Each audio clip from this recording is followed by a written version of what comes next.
table of a market maker helps to the extent of we understand their operating model, what should be the parameters when they operate, how should we incentivize them, how should we penalize them. Despite what Hector says, I think spare the stick and spoil the child. Sometimes you've got to bring it out, right? And it shouldn't be all the time, but it helps some of the times.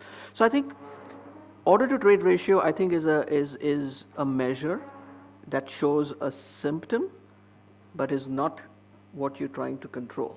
It just tells you that something here doesn't sound right. If a retail investor has a high order to trade ratio, and high is a very subjective term, but if a retail investor has a high order to trade ratio, probably something's not sounding right. If on the other side a market maker has a high order to trade ratio, that's probably how they operate. Now again, it may be too high, and then we get to the question of what's the problem then? Are we running into a systemic risk problem? Because capacity is a problem, or are we running into a conduct risk problem? The guy's trying to spoof the market, right? But again, once you have the classifications and then you overlay the data in context of those classifications, see their behavior, analyze what's happening, I think gives you the insight you need to then enforce your policies. And before you ask, yes, there are markets that have hit the trade ratio, order to trade ratios in place. I'm not going to name them, but one very big one also bans Google. So just to give you an idea of what's required in order to pull that off. In the interest of time and to leave enough time to ask for the audience to ask questions to our distinguished panelists, I would like you to quickly summarize 3 points in terms of policy formation which you would like India to have in terms of the algo trading framework. 3 policy recommendations, starting with Nirav this time.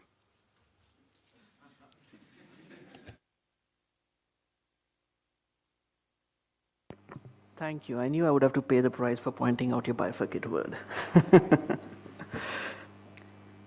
Look, I'm not going to attempt to get into the discussion of policy recommendation per se. I mean, that I think, as I said, is something that you need to deliberate, think, try to understand what we're trying to achieve here, and then have the right response, right? I think what I will resonate, though, are a couple of things. Let's remain focused on what we want to achieve as opposed to what we want to control. And for most parts, transparency is the way to go down that path. Involve and engage everybody to understand their perspectives and be transparent about what you're trying to achieve, and hence the regulatory policy or response that you're trying to put in place. And I think that's already happening, as we can see out here, right? So that's just an observation. I think number 2, we all want to see India grow. We've come a long way. We've got more to go. As we grow, as we start bringing newer players into our ecosystem, especially foreign participants, we need to look at our current regulations in context of what we want to do in terms of evolving the regulation, and seeing what other exchanges have done, and then analyzing in context of India whether it makes sense.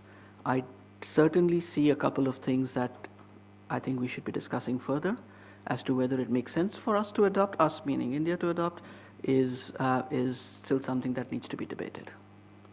And I think finally, I'll just say that technology is going to progress. Things are going to move at a much faster pace. As somebody said, if you're struggling to deal with algo and high frequency, wait till AI comes in. We'll really know, what we are discussing out here, because the discussion will get only that much more intricate. And I don't think slowing things down or putting artificial speed bumps, I think that's a knee-jerk reaction. That's a control mentality than achieve mentality. I think we need to understand exactly what we're trying to deal here, what are we trying to achieve, and put it right. I mean, Hector, I think, used the words, but I'm not sure, Hector, you did. So on your behalf, I'll say, latency is a risk management tool. For a market maker, latency introduces risk. And lesser the latency, the lower is risk, which means the tighter the spreads they can make because they have lower risk in the equation. You increase that latency artificially or whatever way, you're essentially increasing the market maker's risk, and hence you're increasing their ability to make tighter spreads. At the end of the day, that hurts not the market maker, that hurts the people who are buying and selling from the market maker. So at the end of the day, we've got to be careful what exactly we're trying to solve here, because it will have, and this is not even an unintended consequence, this is a very well understood consequence, right? There are things that we understand well enough from our experiences that I think we should definitely interleave into our thinking, and be prepared for the fact that there will be unintended consequences, right? This is complex. We can't think through everything. So I think just let's be aware of that. Thank you.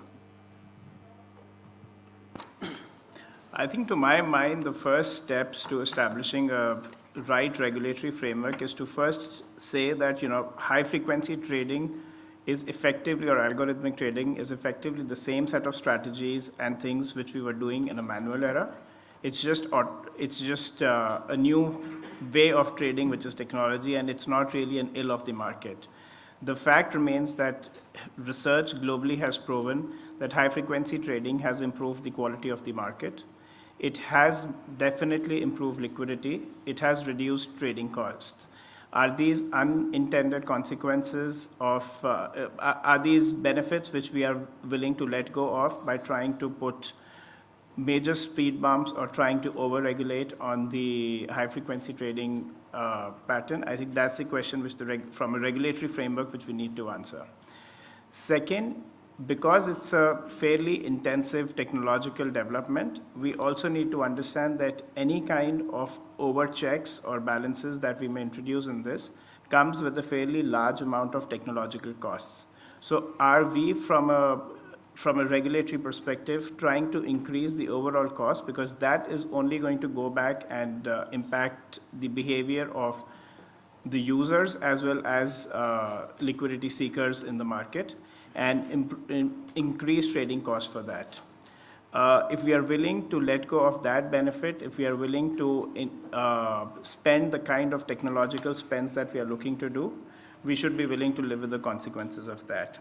Broadly speaking, globally, where the regulatory framework has come is there needs to be a transparent, well-defined framework for regulating high-frequency traders, rather than trying to over-specify with respect to what kind of latencies are you going to be dealing with, what kind of order to trade ratios you're going to be dealing with. It has to be a very overarching, broad, well-defined regulated framework. If exchanges are, if the regulators are worried about the consequences of algorithmic trading, at best one could look at flagging of all algos, so that the economic surveillance systems are able to catch what kind of flags are being breached at every time with some kind of algos, and which is where the investment requires to be on the surveillance systems rather than on the onus being on the market users. And finally, I think there has to be a fairly uniform risk management practice or a risk management check, which probably needs to be implemented at the trading venue levels rather than being left for each of the individual high-frequency trading users to establish and deal with at their own level. So, yeah, I mean, all my points have really been covered. Just to reiterate and point out a couple of, other things. When you talk about an exchange side risk management layer, I can't help but think of some of the things that have been done on the exchange side here in India, which have worked well, like self-match prevention, which in other jurisdictions, which don't have it, there aren't that many left, there is an arbitrage to be had there. I just want to emphasize the whole transparency point, which, both Nirav and Tushar pointed out. The more transparency you have, the more comfort people have, and investors will have in the markets. And lastly, as a foreigner, I would also ask for better infrastructure coming into India, if you can pull that off, because that last mile is really, really tough. Can you be more specific there? Well, getting onto the mainland is very expensive and requires us to traverse infrastructure that's not stable, undersea cables, things things of that nature. We've experienced outages that required, ships to be sent out from port and then divers to go down 5 or 6 miles to repair cables that have been cut, all of which, during that time has cut off our connectivity to India. The last mile is, I think, a well-documented problem that, requires a significant effort to implement once we are on shore to the exchanges or to our trading partners or to any data center where we have equipment that we need to connect to, which, if that was a little more well documented and regulated, actually, it would actually go a long way to making things fairer. I would leave it to the forum now to ask questions and also for their suggestions in terms of policy recommendations. I have a question and a comment.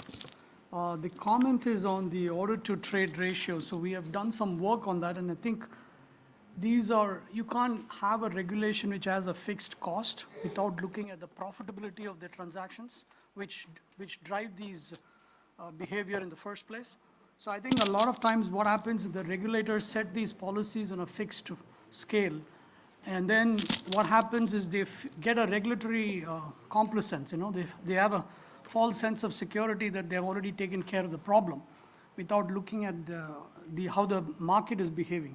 So I think that's just a comment that a lot of times I see SEBI jumping into a solution without actually doing the groundwork of why people are doing this in the first place and so on. So that's just a comment. The question is mainly to Hector.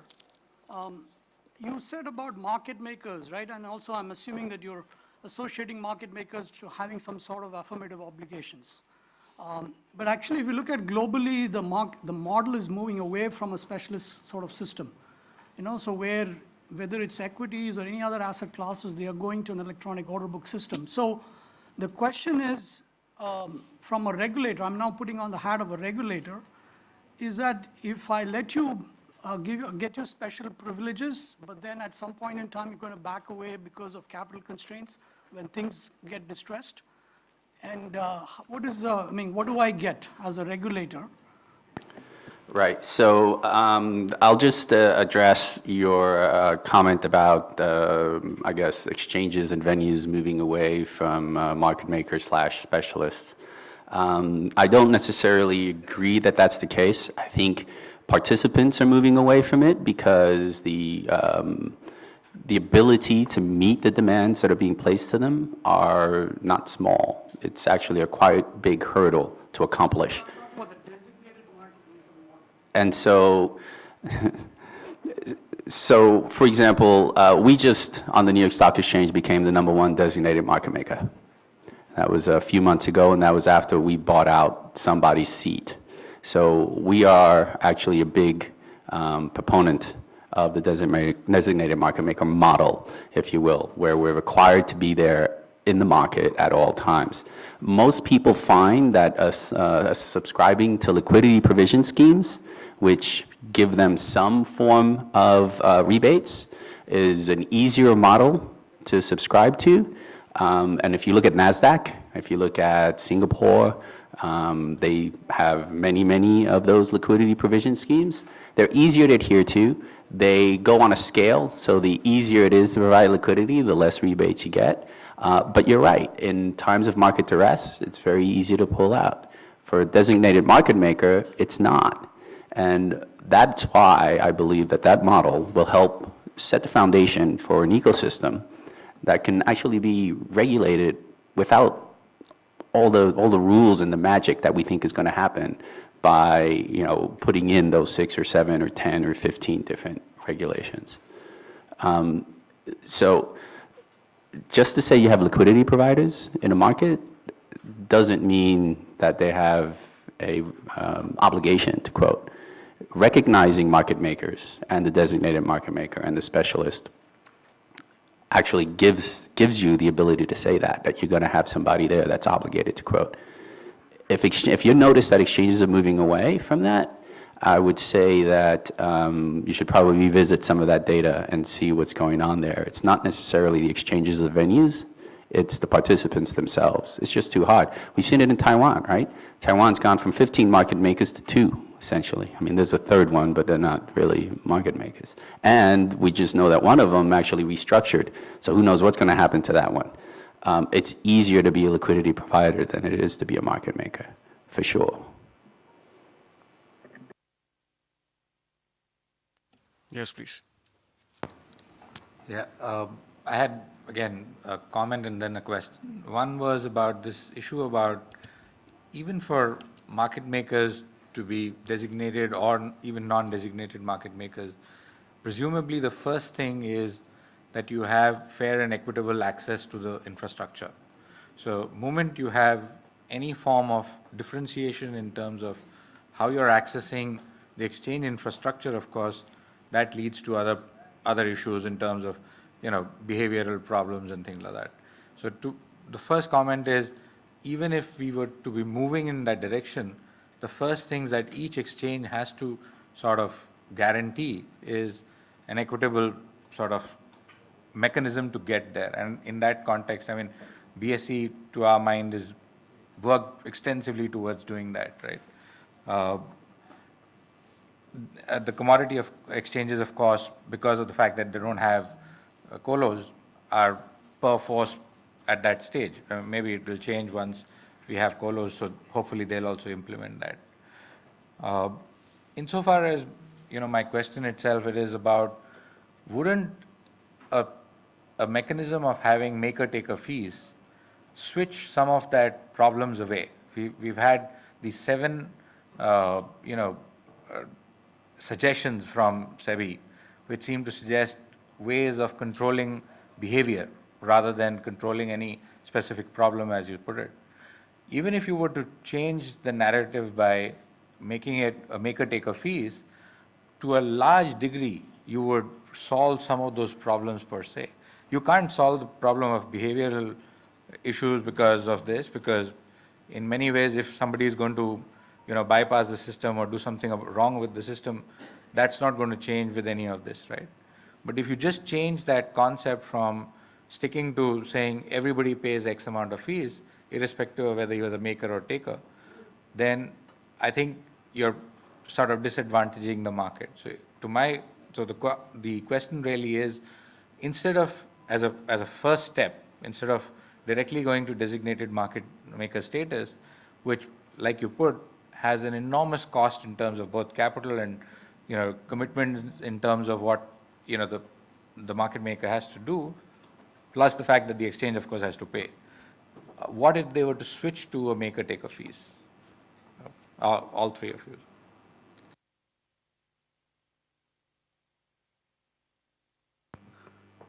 You sure?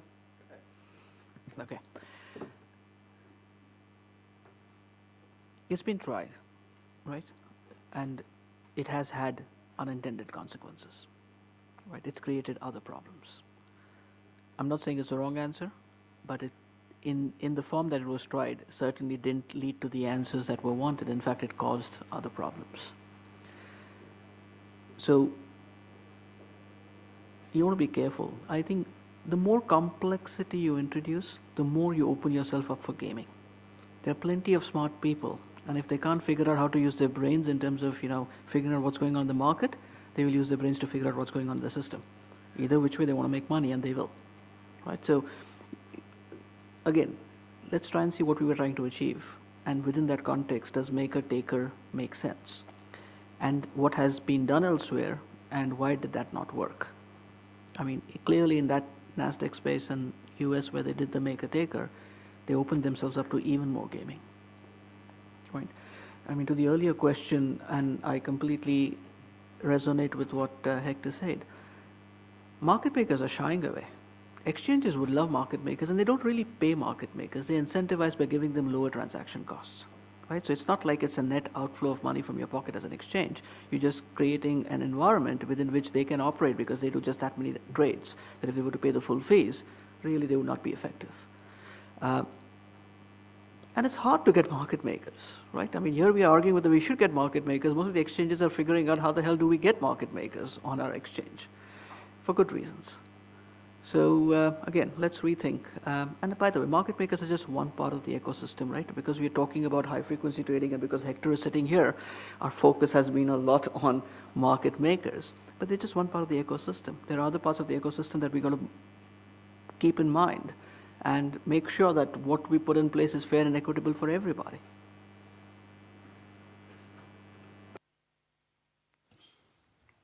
Hector, you have a take on that? Okay. Right. Next question, please. Yes, please. This is in the nature of a comment as well. We've been talking specifically about regulation in the HFT algo space, but I'm thinking that it might be useful to look at the experience of regulations in other spheres as well. For instance, people are talking about weekend testing of algo programs. What is your take on how successful has the banking system been with its stress tests? Does that stop banks from failing? Is there lessons to be learned from there? Things of that sort.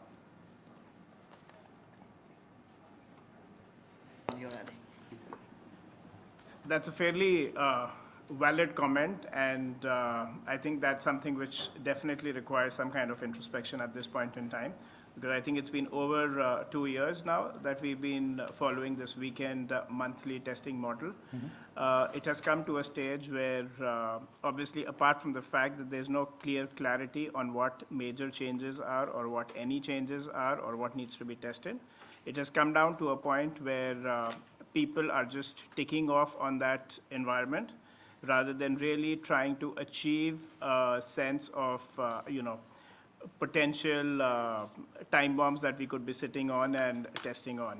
I think there have been recommendations made to SEBI regarding that to A, define what needs to be tested, and B, define, limit it to a small section of underlying securities to get that to test rather than just the entire universe of stocks which you kind of need to test. But it's a fair point that the answer, if there was a crash to happen for a systemic failure, would the weekend testing have avoided that? The answer probably is no. So it's a fair point that we need to kind of take a fresh look at that. Apart from the costs that it involves to get people flying from all over the globe over the weekends to get that to test. And to answer a part of the question, which is what have we learned? We learned that the exchange can make an announcement the night before saying they're going to have a major architecture change, and you better be prepared for it. And what we have not learned is that there are other ways to achieve at least some of those objectives, right? I mean, for example, I'm not sure whether we have considered this in India, but a test symbol is what has been successfully tried to address some of those things, right? If you want to test in the production market, you don't have to simulate the entire thing over a week and just create a test symbol in the market that allows you to test during production hours on a symbol that has effectively no economic value, right? That gets you at least part of it. I understand there is more that the weekend testing at least hopes or aspires to achieve, but some of it can be solved in simpler ways. We can have a couple of more questions before we close. Yes, please. My queries to the panel. Who are the ultimate beneficiaries of the ALGO and HFT? This question is more in the context of two issues raised by the Finance Secretary. He said financial inclusion, one. Secondly, he said inclusive growth. He also referred to network Broadway. So in what context? Because in India, we have two verticals. One is small individual investors and institutional investors. So in that context, we just wanted to know who are the ultimate beneficiaries of this platform.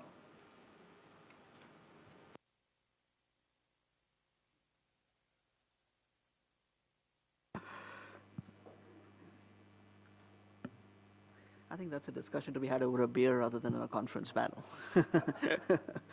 But I'll try and answer that in two ways. One is, I think we've used the word ecosystem plenty of times, and I think for good reasons. It is an ecosystem. And so the ultimate beneficiary is the ecosystem. And within that, there will be the retail investors, institutional investors, the various people playing in the segment. I think everybody benefits if you have a fair and equitable ecosystem, right? So I think what we're trying to solve for is not trying to solve for any one particular aspect, but just to see a thriving ecosystem. And we've seen this in the biological world, that with the best of intent, when one aspect of the ecosystem is removed, it has cascading consequences that were almost impossible to predict. It's a complex system theory. If you read it, it says that they're all interdependent players and trying to change behavior of one. In a complex system, you control nothing and you influence everything. If there's a complex system, trading ecosystem is a complex system, and complexity theory says trying to control that system is almost a futile objective, right? So you don't try and control it. So simple answer, everybody is the beneficiary. I think though, and I heard a couple of comments, and again, it's a discussion over a beer, is I think we have probably, in my humble opinion, we have vilified high-frequency trading or this microsecond level trading beyond a point what we understand what we're talking about. And I think we need to revisit that and really ask the question, so what? It's just because our clocks can now measure microseconds, is that a problem?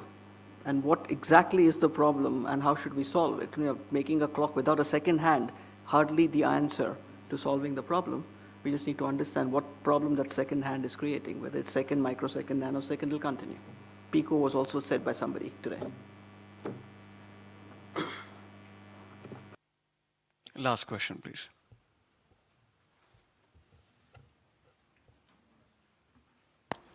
Yeah, I have one question. Yeah. Sure. When we talk about the policy and regulatory framework, so regulatory body is doing something to educate on algo trading and high frequency trading to the common public, common masses as such. Is there anything being done on that front in India itself? I think with the kind of press that high-frequency trading and algorithmic trading is getting off late, there's a fair bit of education going on for across the board. Having said that, you know, in this newer world of fintech, where I think for the retail investors, fintech and ease of trading has become the new norm, there are a fair bit of platforms which have now become available for retail public to, you know, try and test their own systems and start trading. And there is a fair bit of noise and buzz about that for people to do it.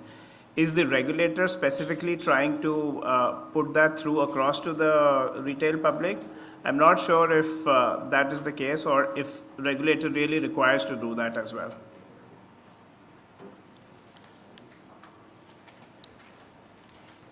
Thank you so much, panel speakers, for their very, very useful insights in terms of what could be done on the policy front in terms of algo trading framework. Thanks a lot, everyone, for their valuable insights and comments. Thank you.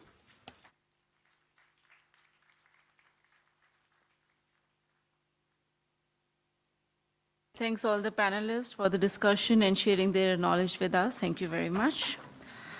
As every good thing comes to an end, and this is a time to thank everyone for their contribution to make this program a success. I request Shri S.N. Ghosh, Senior Consultant, DEA-NIFM Research Program, to please come and propose the formal vote of thanks. Sir.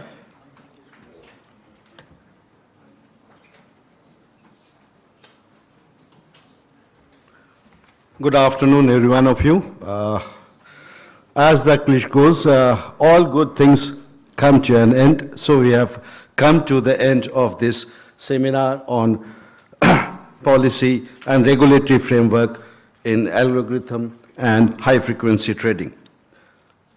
As we draw curtains to this seminar and to the brainstorming and immensely beneficial deliberations of outcomes of this seminar, I, on behalf of National Institute of Financial Management, have been tasked to propose a vote of thanks to all the dignitaries and the delegates I feel honored to be bestowed with this privilege.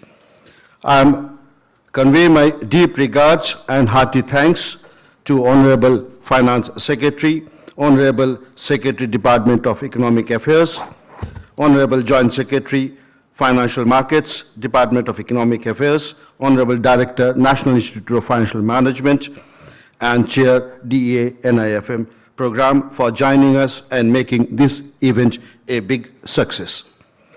We have been fortunate enough to have the support of distinguished panelists, Shri Ashish Kumar Chauhan, Shri Vikram Milime, Shri Mayank Mrugyank Pranjpe, Shri Murlidhar Rao, Mr. Daniel D'Souza, Mr. Hector Colon, and Shri Nirav Parikh, Shri Tushar Mahajan, who participate in the panel discussions and given their valuable insights on the subject. I convey my thanks to all the distinguished participants who have come from distant places to attend the seminar. Last but not the least, my special thanks goes to officers of the financial markets, my Ministry of Finance, DEA-NIFM research team for their support, dedication, teamwork, and untiring efforts. I hope to have continued support in future. Thank you all very much. We invite you for lunch in the ground floor, Silver Oak. Please join us for lunch there. Thank you.